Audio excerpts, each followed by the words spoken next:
हम मुसलमानों के खिलाफ लड़ने वालों को दरपर्दा मदद दे सकते हैं। कुरैश के सिवा कौन है जो मुसलमानों के खिलाफ लड़ने की जुर्रत करेगा? अबू सुफियान ने कहा। मोता में हरकुल और गस्सान के 1 लाख के लश्कर ने मुसलमानों का क्या बिगाड़ लिया था? तुमने सुना नहीं था कि 1 लाख के मुकाबले में मुसलमानों की तादाद सिर्फ 3,000 थी। मैं अपने कबीले के किसी आदमी को मुसलमानों के खिलाफ लड़ने वाले किसी कबीले की मदद के लिए जाने की इजाज़त नहीं दूंगा। मत भूल अबू सुफियान, हिंद ने गजबनाक लहजे में कहा, मैं वो औरत हूँ जिसने ओहद की लड़ाई में हमजा का पेट चाक करके उसका कलेजा निकाला और उसे चबाया था। तुम मेरे खून को किस तरह ठंडा कर सकते हो?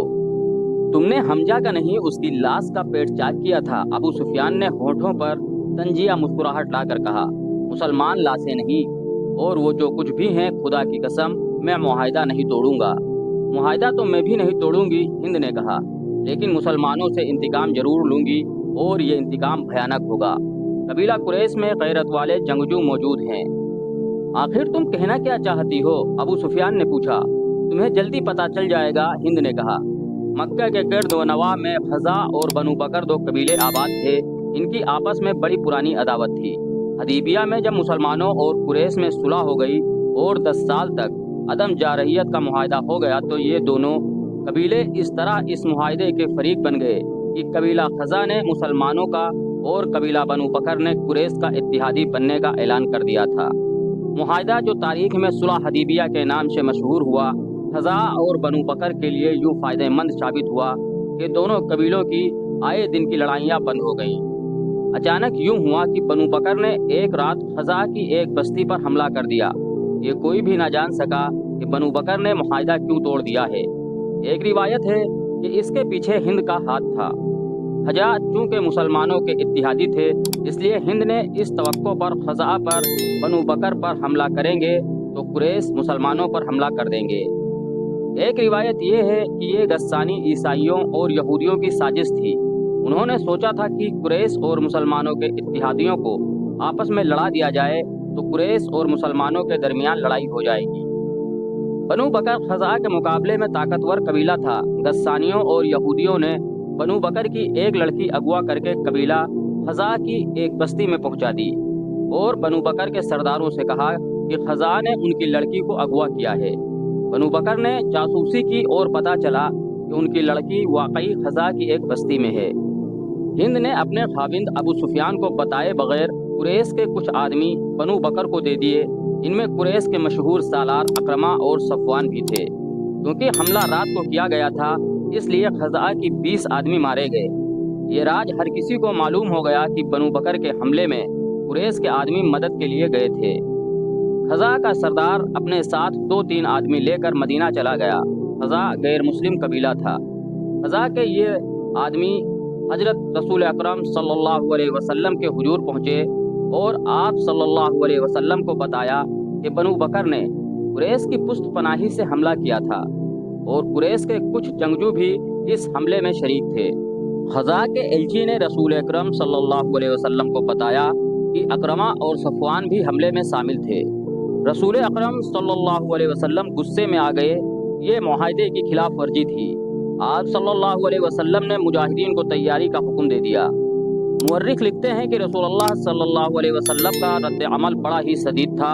अगर मामला सिर्फ बनु बकर और खज़ा की आपस की लड़ाई का होता तो हुजूर सल्लल्लाहु अलैहि वसल्लम शायद कुछ और फैसला करते, लेकिन बनु बकर के हमले में कुरैश के नामी गिरामी सालार अकरमा और सफवान भी शामिल थे।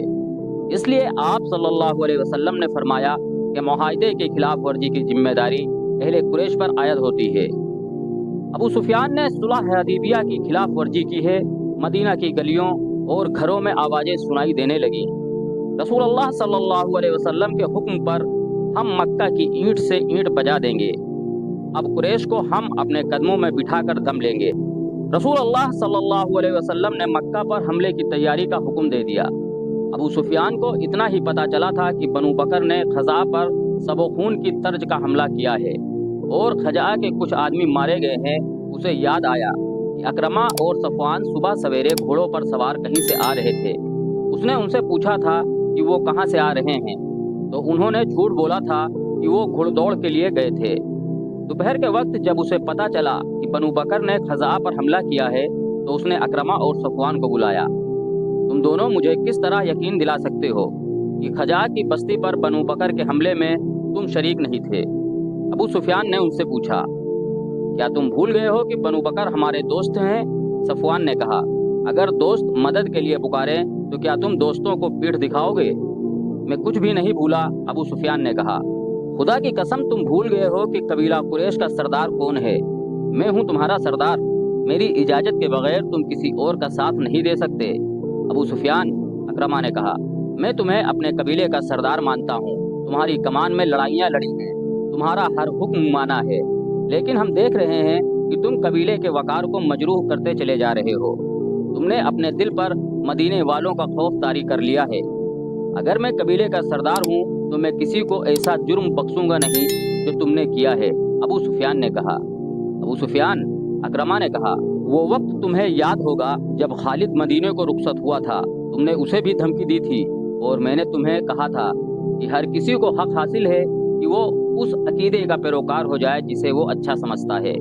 और मैंने तुम्हें यह भी कहा था कि तुमने अपना रवैया ना बदला तो मैं भी तुम्हारा साथ छोड़ने और मोहम्मद सल्लल्लाहु अलैहि वसल्लम की इताअत कबूल करने पर मजबूर हो जाऊंगा। क्या तुम नहीं समझते कि बावकार लोग अपने अहद के खिलाफ वर्जी नहीं किया करते? अबू सुफियान ने कहा, तुमने बनु बकर का साथ देकर और मुसलमानों के इत्तिहादी कबीले पर हमला करके अपने कबीले का वकार तबाह कर दिया है। अगर तुम ये सोच रहे हो कि मोहम्मद सल्लल्लाहु अलैहि वसल्लम ने मक्का पर हमला कर दिया तो तुम हमला पसपा कर दोगे तो तुम खुशफहमी में मुब्तला हो। कौन से मैदान में तुमने मुसलमानों को शिकस्त दी है? कितना लश्कर लेकर तुमने मदीने को मुहासरे में लिया था? वहाँ से पसपाई का हुक्म तुमने दिया था, सफ़वान ने कहा। तुमने हार मान ली थी। मैं तुम जैसे जिद्दी और कोताह बीन आदमियों के पीछे पूरे कबीले को जलील व ख्वार नहीं कराऊंगा, अबू सुफियान ने कहा। मैं मुसलमानों के साथ अभी छेड़खानी नहीं कर सकता।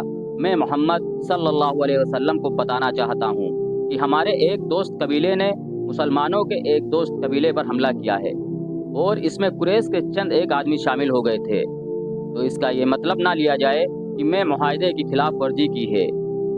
मैं मोहम्मद सल्लल्लाहु अलैहि वसल्लम को बताऊंगा कि कबीला कुरैश हदीबिया के मुआहदे पर कायम है। वो अकरमा और सफ़वान को वहीं खड़ा छोड़कर वहां से चला गया। अबू सुफियान उसी रोज मदीने को रवाना हो गया। अहले मक्का हैरान थे कि अबू सुफियान अपने दुश्मन के पास चला गया है। उसके खिलाफ आवाज़ें उठने लगी। उसकी बीवी हिंद, जो बड़े मोटे जिस्म और ऊंचे कद की औरत थी, फुंकारती फिर रही थी। मदीना पहुंचकर अबू सुफियान ने जिस दरवाजे पर दस्तक दी वो उसकी अपनी बेटी उम्मे हबीबा रदियल्लाहु ताला अन्हा का घर था। दरवाज़ा खुला। बेटी ने बाप को देखा तो बेटी के चेहरे पर मसर्रत की बजाय बेरुखी का आसार आ गया। बेटी इस्लाम कबूल कर चुकी थी और बाप इस्लाम का दुश्मन था। क्या बाप अपनी बेटी के घर में दाखिल नहीं हो सकता? अबू सुफियान ने उम्मे हबीबा रदियल्लाहु ताला अन्हा से पूछा। अगर बाप वो सच्चा मजहब कबूल कर ले जो उसकी बेटी ने कबूल किया है तो बेटी बाप की राह में आंखें बिछाएगी, उम्मे हबीबा रदियल्लाहु ताला अन्हा ने कहा। बेटी, अबू सुफियान ने कहा, मैं परेशानी के आलम में आया हूँ, मैं दोस्ती का पैगाम लेकर आया हूँ। बेटी क्या कर सकती है? उम्मे हबीबा रदियल्लाहु ताला अन्हा ने कहा, आप रसूल खुदा के पास जाएं। बेटी की इस बेरुखी पर अबू सुफियान सटपटा उठा। वो रसूल करीम के घर की तरफ चल पड़ा। रास्ते में उसने वो शानसा चेहरे देखे जो कभी अहले कुरैश कहलाते और उसे अपना सरदार मानते थे। अब उससे बेगाने हो गए थे। वो उसे चुपचाप देख रहे थे। वो उनका दुश्मन था। उसने इनके खिलाफ लड़ाइयाँ लड़ी थीं। उहद की जंग में अबू सुफियान की बीवी हिंद ने मुसलमानों की लाशों के पेट चाक किए और उनके कान और नाकें काट कर उनका हार बनाया और अपने गले में डाला था। अबू सुफियान अहले मदीना की घूरती हुई नज़रों से गुजरता रसूल करीम सल्लल्लाहु अलैहि वसल्लम के यहाँ जा पहुँचा। उसने हाथ बढ़ाया तो रसूल करीम सल्लल्लाहु अलैहि वसल्लम ने मुसाफा किया, लेकिन आप सल्लल्लाहु अलैहि वसल्लम की बेरुखी नुमाया थी। रसूल करीम सल्लल्लाहु अलैहि वसल्लम को इत्तला मिल चुकी थी कि बनु बकर ने अहले कुरैश की मदद से खज़ा पर हमला किया है।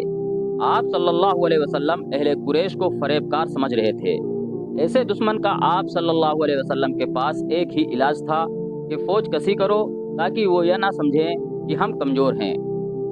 ए मोहम्मद, अबू सुफियान ने कहा, मैं ये गलतफहमी रफ़ा करने आया हूँ کہ میں نے حدیبیہ کے صلح نامے کی خلاف ورزی نہیں کی۔ اگر بنو بکر کی مدد کو قبیلہ قریش کے چند آدمی میری اجازت کے بغیر چلے گئے تو یہ میرا قصور نہیں، میں نے معاہدہ نہیں توڑا۔ اگر تم چاہتے ہو تو میں معاہدے کی تجدید کے لیے تیار ہوں۔ مورخ ابن حسام اور مغازی کی تحریر سے پتہ ملتا ہے کہ رسول اکرم صلی اللہ علیہ وسلم نے نہ اس کی طرف دیکھا نہ اس کے ساتھ کوئی بات کی۔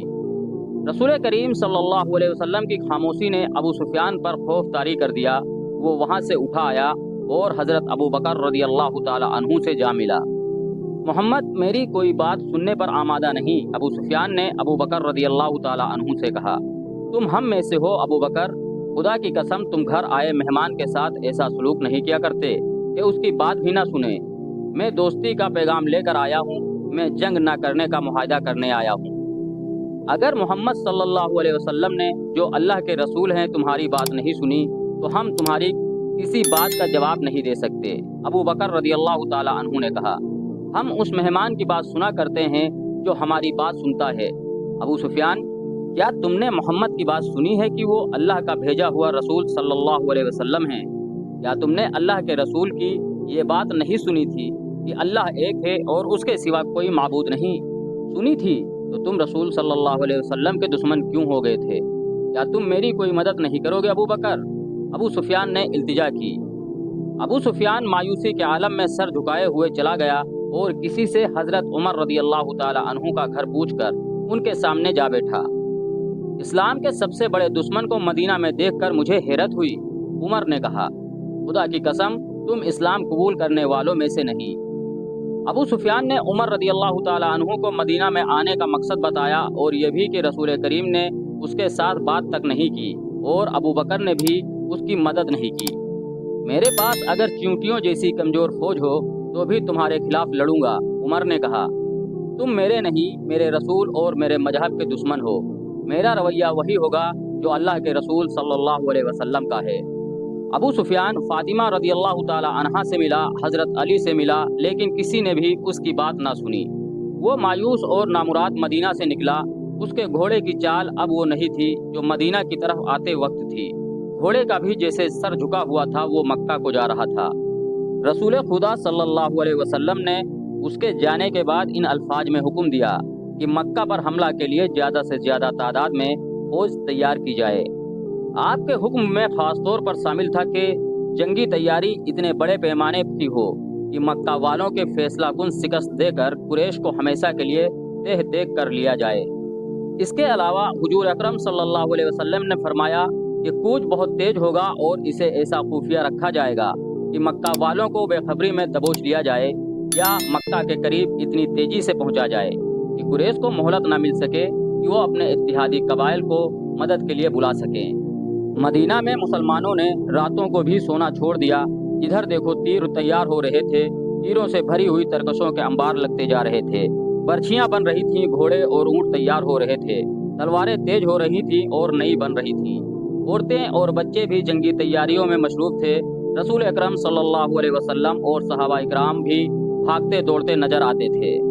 مدینہ میں ایک گھر تھا جس کے اندر کچھ اور سرگرمیاں تھیں۔ وہ غیر مسلم گھرانہ تھا۔ وہاں ایک اجنبی آیا بیٹھا تھا۔ گھر میں ایک بوڑھا تھا، ایک ادھیڑ عمر آدمی، ایک جوان لڑکی، ایک ادھیڑ عمر عورت اور 2-3 بچے تھے۔ میں مسلمانوں کے ارادے دیکھ آیا ہوں، اجنبی نے کہا۔ ان کا ارادہ ہے کہ مکہ والوں کو بے خبری میں جا لیں۔ بلا شک و شبہ محمد صلی اللہ علیہ وسلم جنگی چالوں کا ماہر ہے۔ اس نے جو کہا ہے وہ کر کے دکھا دے گا۔ ہم کیا کر سکتے ہیں؟ بوڑھے نے پوچھا۔ میرے بزرگ، اجنبی نے کہا، ہم اور کچھ نہیں کر سکتے، لیکن ہم مکہ والوں کو خبردار کر سکتے ہیں کہ تیار رہو اور ادھر ادھر کے قبیلوں کو اپنے ساتھ ملا لو اور مکہ کے راستے میں کہیں گھات لگا کر مسلمانوں پر ٹوٹ پڑو۔ مکہ پہنچنے تک ان پر سب و خون مارتے رہو۔ مسلمان جب مکہ پہنچیں گے تو ان کا دم ہم ٹوٹ چکا ہوگا۔